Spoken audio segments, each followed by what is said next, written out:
itinagubilin, halimbawa at mga katuruan, tunay na mabago ang aming puso. Hindi lang yumaman ang aming isip, kundi maging mabuti ang aming pagkatao. We praise you, we thank you, and ask you to be our speaker. Lead your people unto greater levels of righteousness. Lift up your Son, Jesus, in our midst, and may your name be glorified. Protect us from all work of evil men and evil spirits, even our loved ones who are not here with us right now. Comfort those who are afflicted, O God, and may you afflict those who are too comfortable. Father, we praise you, we thank you and honor you. In the name of Jesus our Lord, our Savior and friend. Amen. Isa bang pag-aaksaya? A waste? Mateo 26, 6 hanggang 13. Nasa Bethania noon si Jesus sa bahay ni Simon na ketongin. Lumapit sa kanya ang isang babaeng may dalang sisidlang alabastro na puno ng napakamahal na pabango. Ibinuhos ito sa ulo ni Jesus habang siya'y kumakain. Nagalit ang mga alagad nang makita ito. Bakit inaksaya ang pabango? Tanong nila. Naipagbili sana yon sa malaking halaga at naibigay sa mga mahihirap ang pinagbilhan. Alam ito ni Jesus kaya't sinabi niya, bakit ninyo minamasama ang ginawa niya?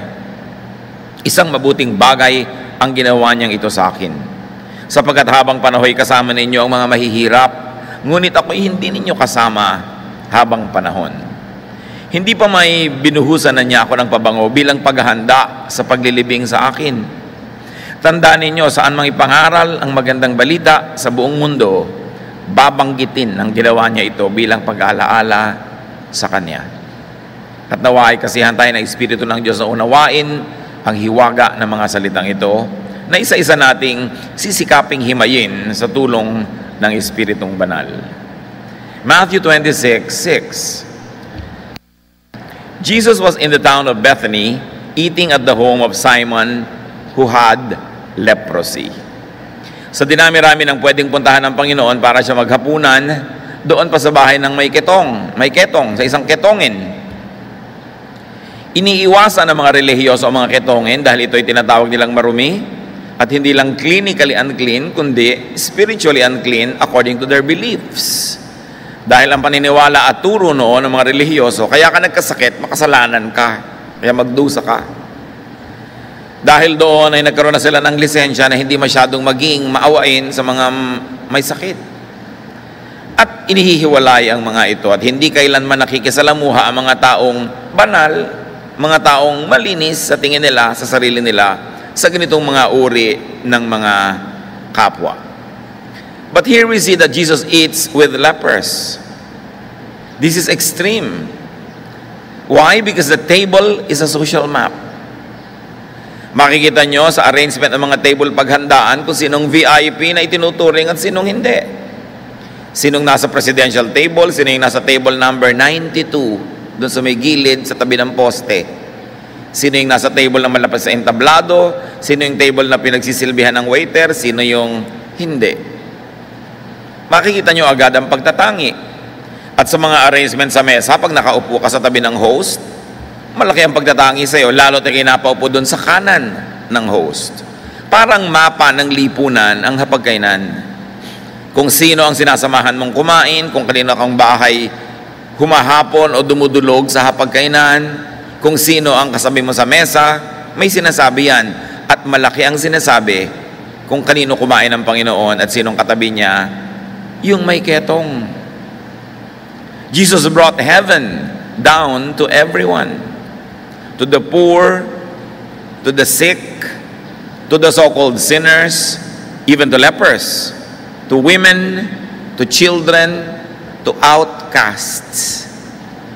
Lahat na pwede niyong maisip ngayon na outcast sa society, nililibak, nilalait, pinagtatawanan, ipinupuwera ng mga relihiyoso, doon nakisalamuha ang Panginoon. Doon siya nakipagmabutihan, sa katunayan ay doon siya nakiisa. This is most profound body language and most profound theology.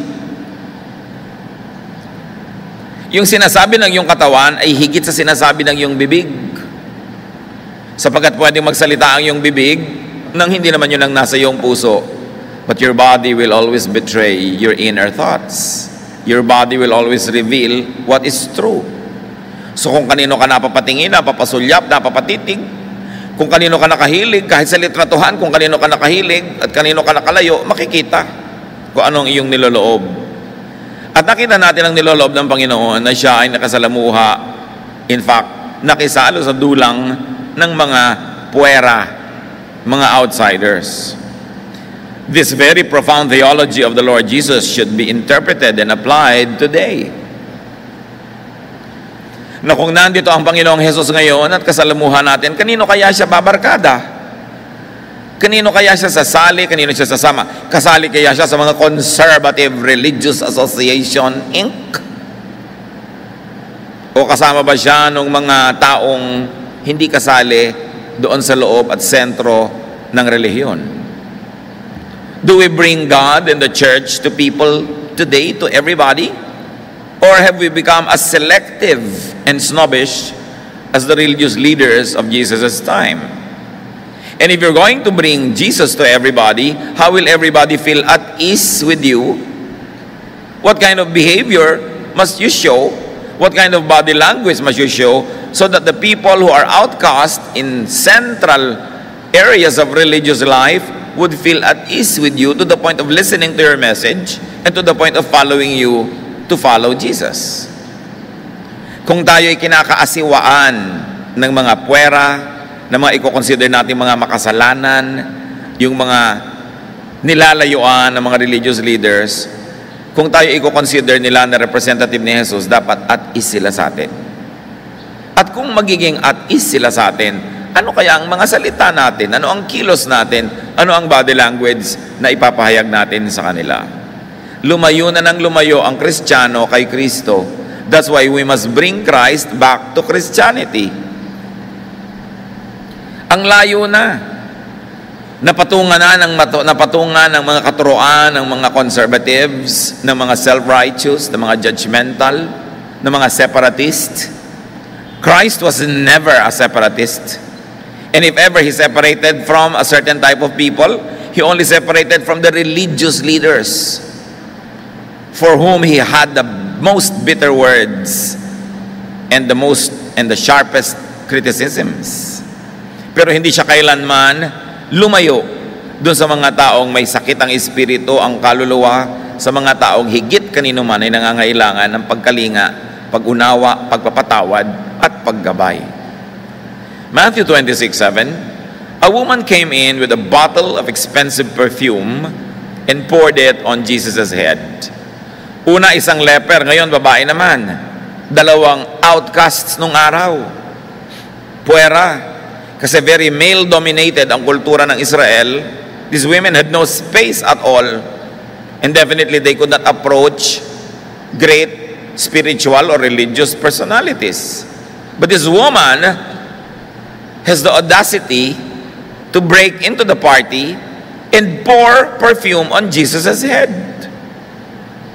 At siya, hindi nangimi, dahil ang ginagawa naman niya ay mahalaga at tama. But on all angles, this was unconventional. Kakaiba, hindi karaniwan. Because Jesus' love is fresh and new. Full of surprises, sometimes even shock. Ang paraan ni Jesus ang pagmamahal sa tao ay talagang walang katulad. At maraming anyo, hugis, mukha, kulay, tunog ang kanyang pagmamahal. Whoever would love like Jesus must not be afraid to reinvent the wheel of love. So sa ating panahon, paano natin i-apply? Paano ngayon mamahalin yung mga outcast? Paano mamahalin yung mga itinitiwalag dahil mga makasalanan? Paano mamahalin yung mga puwera, nilalait, nililibak, pinagtatawanan, ikinahihiya? Paano sila mamahalin? Paano tatanggapin? Paano makikipag-dinner with them in their home, in their territory, in their locality, in their context? This is one great message of the cross. Taon-taon, nagse-celebrate ng Pasko, ng mahal na araw. Sinasariwa ang Biyernes Santo, ang Pasko ng Pagkabuhay. Pero nakakahanap ba tayo ng mga bagong paraan kung paano ngayon ipaaabot yung pag-ibig ni Jesus sa mga taong ipinupwera ng mga natatawag na mga banal, mga relihiyoso? Paano natin bibigyan ng bagong mukha, bagong hugis, ang walang patakarang pagtanggap at pag-ibig ni Jesus? The Christian church must go back to the basic examples and teachings of Jesus. Kailangan na yon. We need a new and another reformation because the church is now in danger of losing her saltiness. Halos wala ng talab, wala ng lasa, wala ng asin. Hindi na ma-preserve ang nabubulok, hindi na mabigyan ng flavor yung walang lasa. Kailangang bumalik tayo sa basic Jesusness in comparison to complicated Christianity na kinomplicate ng history, ng kani-kanya mga denominasyon, ng kani-kanya mga interpretasyon. You must go back to the simplicity of the gospel of Jesus. At sa gospel ni Jesus, hindi pinagtatalo-talunan yung mga pre, post at mid-trib. Hindi pinagtatalon-talunan kung pouring o immersion o sprinkling. Walang ganyan mga pagtatalo tungkol sa mga haba ng buhok ng babae o lalaki, kung saan nakalagay ang hikaw, sa ilong, sa tiyan, sa pusod. Kahit kailan, hindi yan pinroblema ni Jesus. Dapat natin siyang balikan. Natabunan ng kung ano-anong relihiyon yung pagiging tagasunod ni Kristo. We must go back to the simplicity of Jesus, which is characterized by unconditional love, by non-judgmentalism, by acceptance of those who fall in the cracks of society. Hindi pagkonsinte, pero pag-unawa at pag-aaruga doon sa mga hindi nakakaabot sa matataas na standards ng lipunan at ng simbahan. Matthew 26, 8-11. But when his disciples saw this, meaning the pouring of the expensive perfume on Jesus' head, they became angry and complained. Why such a waste? We could have sold this perfume for a lot of money and given it to the poor. Jesus knew what they were thinking and said, "Why are you bothering this woman? She has done a beautiful thing for me. You always have the poor with you, but you won't always have me." Ang mga Hudyo po'y naniniwala na higit na mataas na uri ng kabutihan ang paghahanda sa libing ng isang mamamatay kaysa sa pagtulong sa mga mahihirap. Napakahalaga sa kanila ng mga burial preparations. At idinagdag pa ng Mark 14:5, so they started saying cruel things to the woman. So this is the same story as told by Mark, added to what was told by Matthew. So Jesus knew what they were thinking, according to Matthew. What were the disciples thinking? Nung nakita nila itong babaeng ito na buong lakas ng loob na pumasok doon sa hapagkainan, binuksan ang kanyang pabango at ibinuhos sa ulo ni Kristo at nakita nilang nasiyahan naman si Jesus. Ano ang inisip ng mga disipulong ito? Why did they become angry? Why would you become angry? Why did they complain? Dahil naunahan sila ng babae sa paggawa ng mabuti. Tulad ng marami ngayon na so-called Christian workers, pag may kapwa worker na nakakagawa ng mabuti, napupuri, nagagalit sila dahil nasasapawan sila. Sila ba'y nagseselos? Naiinggit? Hindi ba't ang sabi nga ng Panginoon ay, at sa Biblia ay, outdo one another in doing good?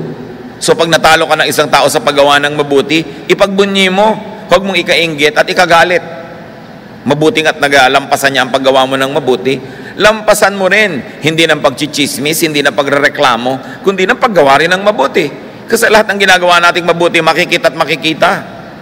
Kung minsan sasabihin mo, somebody else is getting the credit for someone else's good deeds, eh di gumawa ka ng mabuti, and of course you will get the credit because Jesus said, a city set on a hill cannot be hidden. Ang isang talagang maliwanag na lungsod na nasa ibabaw ng bundok, hindi mo pwedeng takpan. Kaya magliwanag ka. Huwag mong palamyain, huwag mong palabuin, pahinain ang liwanag ng iba. Mas magliwanag ka for God's glory. Yun ang napaka-importante. Huwag ka maiinggit kung may mabungang Kristiyano. Mabuti nga. Baka pati ikaw makapita sa bunga niya kung wala kang kabunga-bunga, kaysa magagalit ka dahil mas marami siyang bunga. Dapat tayong bumalik kay Kristo. So, nagalit yung mga disciples, at dahil wala silang maging excuse dun sa inggit at selos at galit nila sa babaeng ito, humanap sila ng pwedeng sangkalan, and they professed love for nameless, faceless, poor people.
Yet you see the hypocrisy, because they could not like and they were cruel to this particular woman. Paano mo mamahalin ang sanglibutan kung itong isang babaeng itong kaharap mo na, hindi mo mamahal? Magagalit ka pa, ma-offend ka pa. It is easy to love at a distance. It is easy to love the anonymous. But how can you love people who are real in your life? Sabi nga nung isang nagpo-profess ng pagiging banal, for me to love the whole world is no chore. Hindi daw mahirap. I just could not like my neighbor next door. Paano yun? Paano natin sasagipin ang sanlibutan mula sa pagkakalunod kung yung katabi mo, kapwa manggagawa mo, kapatid mo na sa Panginoon, hindi na nandun sa outside kundi nasa inside, chinichismis mo, kinikriticize mo, ipinupwera mo, huy, lumakad tayo, puwera si ganun, puwera si ganyan. Alam niyo, yung pagpupwera, hindi yan ang gawain ng Panginoong Jesus. Yan ang gawain ng mga Pharisees. Although, syempre, bagamat may lakad ka, may picnic ka, gusto mo naman isama yung talagang kapalagayang loob mo. Hindi yung pagpupwera na yan pinag-uusapan natin. Kundi yung meron ka talagang itinatanging puwera yan lagi sa buhay mo dahil lang naiinis ka o whatever. How can you say, I love the lost world, I love God, but could not love your churchmate? Paano kung Christian worker ka, church worker, yung sarili mong co-worker, chinichismis mo? Naiinis ka, nagagalit ka, tapos mamahalin mo yung tagalabas? That's hypocrisy. Kaya sabi sa 1 John 4:20 ng Panginoon, sabi dito, if we say we love God, but don't love each other, we are liars. So hindi lang hypocrites, liars pa. We cannot love God. How can we love God if we cannot love the people we can see? Sabi, if God that we cannot see, sinasabi nating mahal natin, tapos the people that you can see, sinasabi mong hindi mo mahal, baligtad yun. Yung taong nakikita mo, hindi mo mamahal, mamamahal pa ba hindi mo nakikita? Kaya ang tunay na pagmamahal sa Diyos, napapatunayan kung paano mo pinakikitunguhan ng kapwa mo. Doon yun nakikita. Hindi nakikita sa paghusga mo sa ginagawa niya na alam mo ang tama, mali siya, therefore you judge the person. Ikaw mismo ang ginagawa mo, kapatid, ang sukatan kung talagang kinikilala mo ang Diyos sa iyong buhay. May dagdag pa sa kwento sa John 12:1-3. Same kwento, another story from John. 6 days before Passover, Jesus went back to Bethany where he had raised Lazarus from death. A meal had been prepared for Jesus. Martha was doing the serving, and Lazarus himself was there. Mary took a very expensive bottle of perfume and poured it on Jesus' feet. She wiped them with her hair, and the sweet smell of the perfume filled the house. So if this is the same event being reported by John, then we see Martha working in Simon's kitchen, at least for this occasion. So naging magkakasama sila, maging kapatiran, at nakita niya naman si Martha consistently at the kitchen. Kahit kailan siya ikwento, no? Nangungusina, na hindi naman masama. Yun ang talagang dinibdib niyang papel doon sa kapatiran. So the woman now is named by John as Mary of Bethany, the sister of Martha and Lazarus. And Mary, we see, is consistent in serving Jesus in a very personal way. Nung isang beses siya ay nakaupo sa paanan ng Panginoon, nakikinig as a disciple. Ngayon naman siya ay nagbubuhos, doing a very prophetic ministry. She was behaving as a prophet. At nagalit yung mga iba dahil sila ay nasapawan. And Jesus asked, "Why are you bothering this woman?" This is a very loaded statement. They could have been bothering her for many times already. Kaya napunta na sila ng Panginoon. Now the disciples became angry. Maaaring marami rin talaga silang kinikim-kim laban dito kay Mary. Mga lalaki sila, nakikinig sa Panginoon. Ayun yung Mary, nakaupo din sa paanan ng Panginoon, malapit pa kaysa sa kanila. At nung sinabi ni Martha, papuntahin nyo nga po sa kitchen yung babaeng yan, kababaeng tao nandyan sa inyong paanan, nakikimi-aral, akala mo lalaki. At sabi ng Panginoong Jesus, hindi, pinili niya ang mas mainam. Ikaw naman kasi Martha, sobrang marami kang pinoproblema. Sobra kang OC. Sabi ng Panginoon. Hayaan mo si Mary ditong sumama sa mga lalaki, mag-aral. At ngayon, nalampasan pa niya yung mga lalaki na nagbuhos pa sa Panginoon ng pabango. Alam niyo ba na hanggang ngayon, marami pang mga taong ayaw ang mga babae magkakaroon ng ministry sa church, liban na lang maglagay ng julep sa maliliit na baso pag may Lord's Supper? Alam niyo bang marami pang mga babae, tao ngayon na pag nakakita ng babae nagtuturo, nangangaral, ay na-offend? The Lord never took offense at women taking active ministries. It was only the later leaders in the church who once again wanted to put male dominance in the church that demonized this.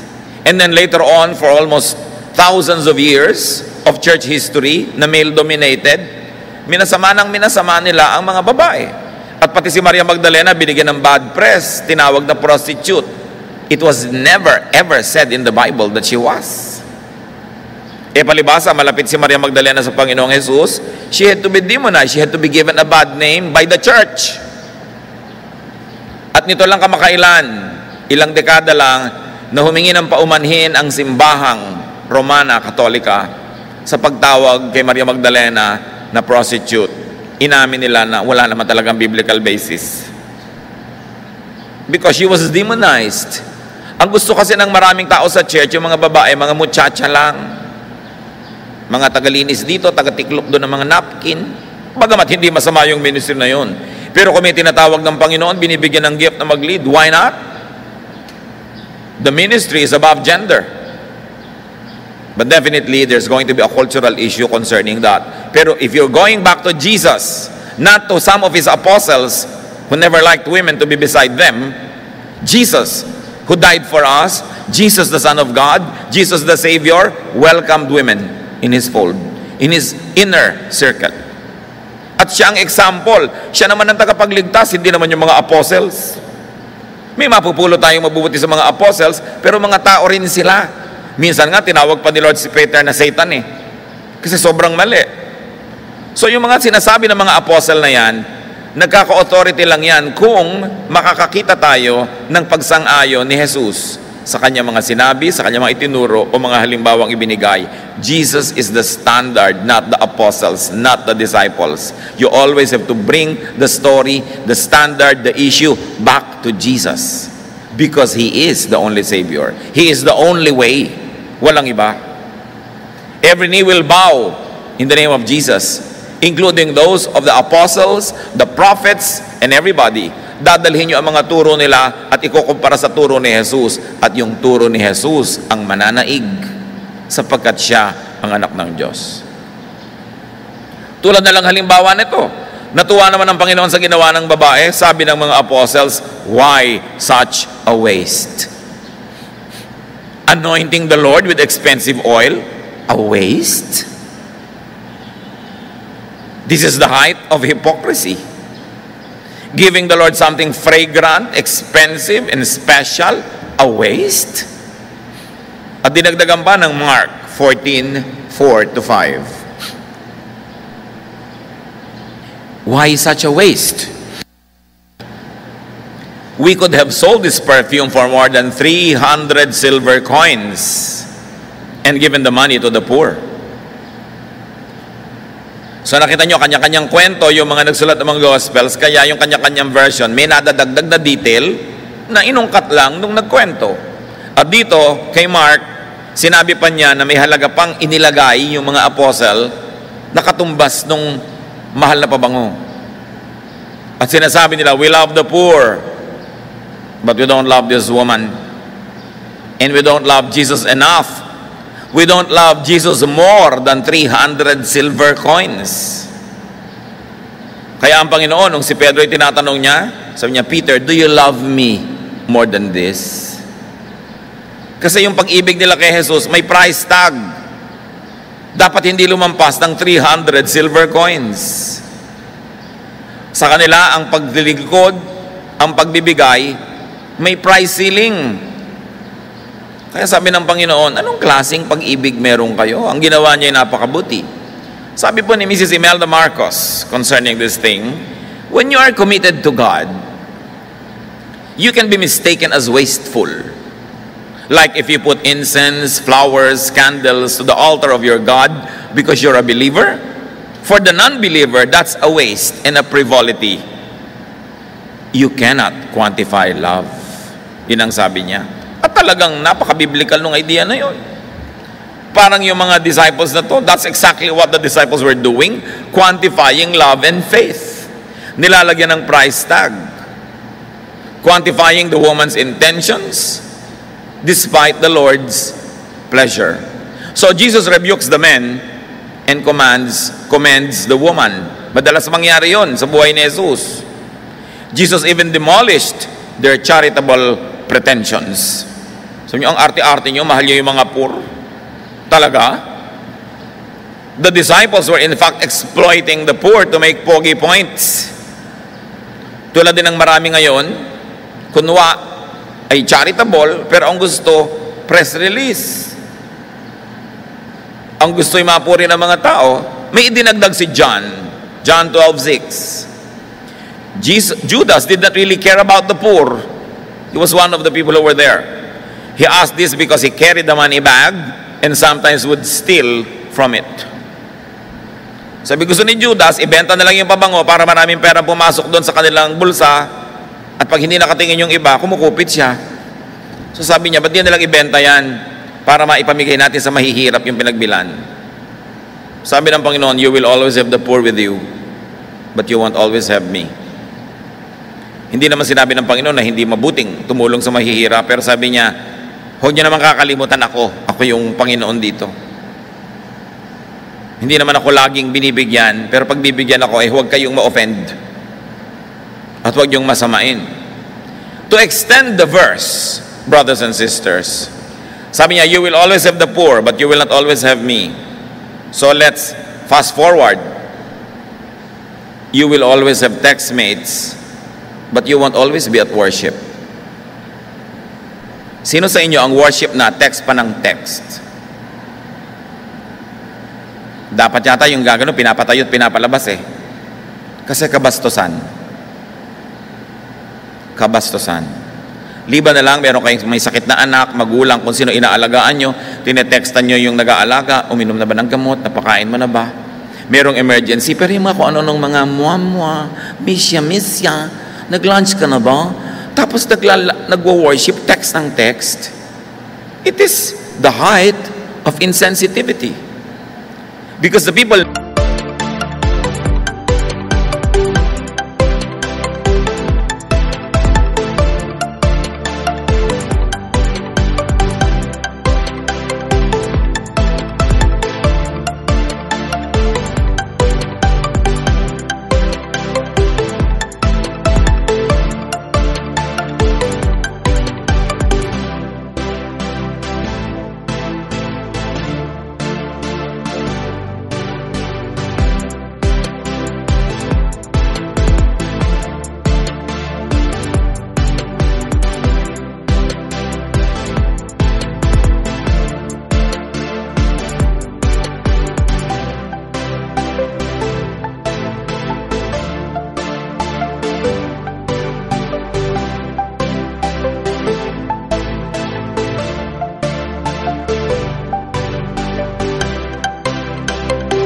next to you are being offended. Marami dito, nagsasabi sa akin na o-offend sila yung katabi nila, text and text. Meron pa daw magdadatingan ng huli, maglalabasan ng kutakot-takot na pagkain na parang nasa hinulugang taktak. Abay, kung dumarating kayo rito na hindi kayo nakakain, medyo gutom-gutom kayo, siguro one piece of candy, isang kaprasong biscuit, pwede yung maglalabas ka pa ng mga piyambrera mo dyan, mga Tupperware, during worship. That's rudeness. Abay, lumagay-lagay kayo sa lugar pag nagwa-worship, wala kayo sa park. The Lord is in attendance and we are worshiping. And we should give the Lord the highest honor. We should take offense at people who don't respect worship, who don't respect the Bible study, who don't respect the prayer fellowship. Napakarami na, yung text na yan, parang mamamatay ang tao pag hindi tumitingin. Hindi na nga kumakalog, hindi na nga tumutunog. Tinitingnan pa rin kung meron. Pag hindi kumakalog at hindi tumutunog, wala. Hindi ka pa naaalala ni Papa. Baka mamaya pa, tulog pa. So, you will always have your other activities, but you won't always be at prayer or at Bible study. So respect the Lord, respect the teacher, respect your fellow attendee. This is love. Hindi nadadaan sa mga verses yung love. Hindi nadadaan yan sa mga magagandang, mga formal na damit, bagamat hindi masama yung damit na yon. Nadadaan yan sa iyong konsiderasyon sa katabi mo. Na huwag siyang maabala, makapag-worship siya. Kung sinasamba mo yung anak mo na ang likot-likot, hindi siya ganun din ang nararamdaman ng katabi mo. Kailangan disisiplinahin mo ang bata at worship para hindi makaabala sa iba. Yung iba pumunta sa worship tapos nagkasala pa. We've got to respect our fellow believers. How could one love God? How could one love those in the fellowship and be impolite and inconsiderate and offensive? Dapat nakareserba yung highest etiquette natin when we are at worship. Ang nangyayari kasi sa maraming mga churches, ang pagtitiis ng maraming tahimik at magalang, at ang nangingibabaw yung mga maingay, yung mga walang galang sa church. Dapat hindi ganon. Parang yung pangingibabaw ng mga disciples, gusto nila mangibabaw doon sa babaeng gumagawa ng tama. Sila pa yung na-o-offend, sila pa yung nagagalit. Meron naman mga umaatin ng church pagka sinaway ng Asheret, pagka pinagsabihan ng mga leaders dyan, abay, akala mo kung sinong nabili na nila tong simbahan. Akala mo mga may-ari ng titulo ng simbahan. Napakahalagang lumalagay tayo sa lugar. So, value your time with the Lord. Yung pag sinasabi niyang, you will always have the poor, but you will not always have me. We are not always at worship. We are not always at prayer. You always have time for your other things. But when you are doing these things, value your time with the Lord. And help the people near you value their own time also by not disturbing them. So you honor the Lord with your undivided attention and expensive perfume offering. Yun ang ikinatuwa ng Panginoon, yung quality ng offering ng babae. Hindi basta lang. Kasi paggalang yun eh. Hindi mo binabaliwala, hindi mo minamaliit yung binibigyan mo. And so don't bother those who like to give God their best. Kung meron tayong mahal sa buhay na gusto maglingkod sa Panginoon, magturo, maiwan pa, mag-practice, kumanta, makipag-meeting, huwag madaliin. Huwag pigilan.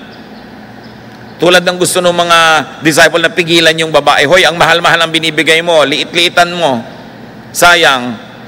Ganon din yung mga iba sa atin. Ano ba, naubos na yung oras mo sa church na yan? Naubos na yung oras mo kami meeting, kapapractice. Huwag nating pigilan. Dapat nga tayo rin naglabigay ng the best sa Lord Tapos kung hindi ka na nagbibigay, pinipigil mo pa yung gusto magbigay, yung asawa mo, yung nanay mo, yung kapatid mo.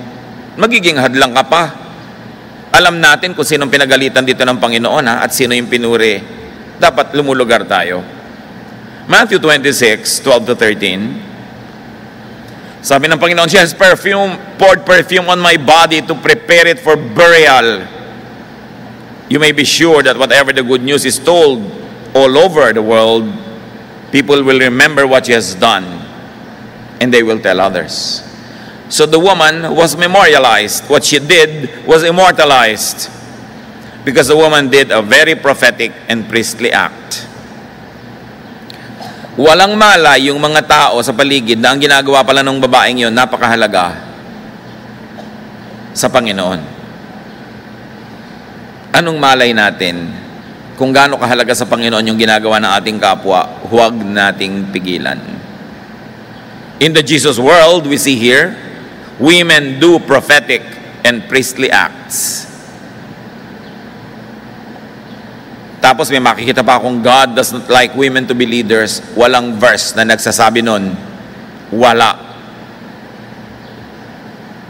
Mito yun. Isang alamat ng mga simbahan. Pero hindi yun biblical. So let women serve God in the way that they are gifted and called. This is one of the lessons of Holy Week na dapat ma-operationalize natin. At sabi pa nga ng Panginoon, saan man ituro itong ebanghelyo, babanggitin ng ginawa ng babaeng ito. Pag-uusapan siya. So the act of the woman would be memorialized. Nothing is too much. Nothing is too frivolous. Nothing is wasteful when offered to God. At tulad ng napatunayan ni Abraham, isa-isa niyang anak na si Isaac ay kanyang inihandog doon sa altar ng Diyos at handa siyang ibigay ang buhay ng anak niya, hindi naman kinuha ng Diyos. Binigyan ng kapalit na hayop na in-offer.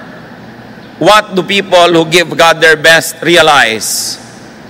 They realize that whatever you put on God's altar can never be lost. In fact, whatever you refuse to put on God's altar is the thing that you might lose very easily. Because in spirituality, you keep what you give away and you lose what you selfishly try to keep.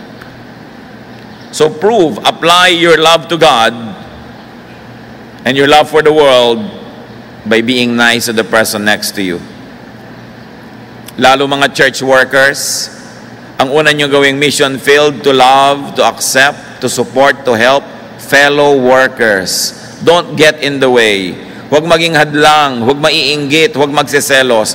Hindi ka qualified to win souls outside the church when you cannot even get along well with your workmate. Alam ng Diyos ang lahat. Walang naililihim ang puso. Huwag tayong magpanggap. Tulad ng sinasabi ng mga apostles, we love the poor. Yung pala sangkalan lang nila. Stop interfering with, criticizing, and demonizing others people's expression of faith. Iba-ibang tao, iba-ibang magpahayag. Kaya lang, in corporate worship, syempre, nag-o-observe tayo ng decorum, good manners, standards para huwag tayo makabala sa iba. But especially in your private worship, you are free.